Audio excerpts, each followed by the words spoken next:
This is day 218 of me trying to create the next Harry Potter book series. Now, for the people who don't have any context about the world I'm building, you can go down in the description and you'll see a big paragraph of what it is like ishly about. And now for the documentation, I wrote for 90 minutes.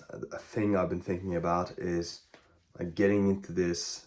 Like, I remember it from reading a book called Deep Work by Cal Newport, where he told from the book that like being in deep work in a 90-minute type of block is often what's like required to like really get deep into the work.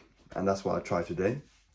I usually like before had a split where I did like 1 hour of writing, like George R. Martin, where I just wrote manuscript type of, just putting words down on the page in that sense. And then I did a 30-minute J.K. Rowling like research world building block where I, for example, use like this notebook to like write down things and just thinking what ifs. But I found really that like just writing full on like George R. Martin, going 1 hour and 30 minutes into it, just writing scenes, that was actually more like curiosity invoking in my case.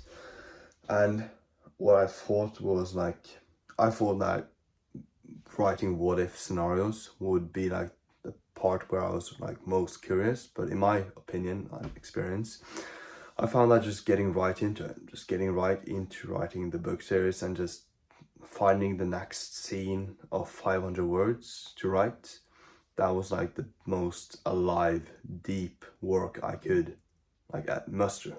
Like the task I had to do to just forget everything while I was doing it. So today I wrote a scene about, I realized like while I was writing a scene, it was sort of the rites of passage for my main character Roman. And I realized I have to get like more terminology in.